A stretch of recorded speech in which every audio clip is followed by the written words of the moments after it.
welcome, Professor. Thank you. Thank you for this interview. My pleasure. The Executive Masterclass in Business Process Management is not one course, it is a collection of courses. Basically, we aim at gathering business process professionals that aim to be, let's say, enterprise agents. Use the simulation in the first part. Yeah. This simulation has proven to be an extremely useful tool to get basically the idea of the masterclass across to the students.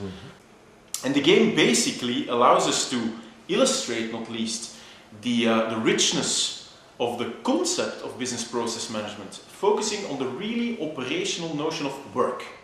So we use the game because it's very tangible. You need very little prior experience with the game and the setting of the game. You can feel it pretty well from the very beginning. It's also a game that allows people to do whatever they want to do.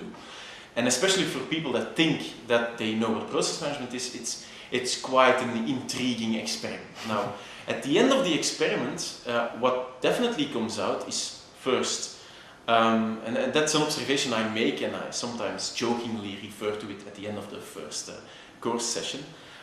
It's common sense. What they all thought to be common sense, what they all knew, is often very far away from the common practice. Because actually, when you put them to work and ask them to put their common sense in practice, they seem, and the game proves it actually, they seem to fall into every single pitfall that has been described as one of the reasons why we need process management.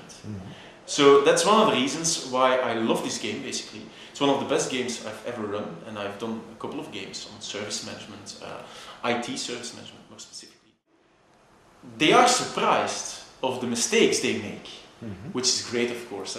It's a simple game. They think they can solve it very simple, and especially the engineers.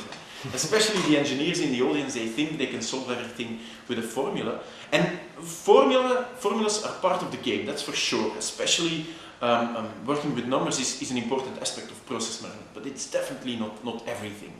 There's also the human factors, the tacit knowledge, the working with people, etc. And people. You should basically just facilitate an interaction that the people create themselves. So let them experience a situation that they create naturally. So it's something that comes natural. You haven't led them into a trap. That's one. And also, what is really nice about this game is the pretty easy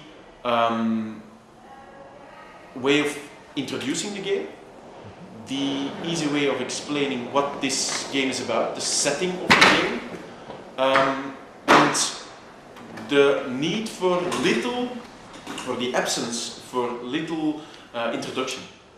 So they can just start working on the game and you can do the debriefing afterwards. But one of the biggest risks is that you don't synthesize well at the end of the game. You can't focus their attention or the students' attention on the lessons you want to get out of that. But that being said, the game is also that rich that you can explore different perspectives. The only thing you shouldn't do is leave them in the woods at the end. I also think, and that's another strength rather than a weakness, although some may call it a weakness, there is no solution, no ideal solution to the case.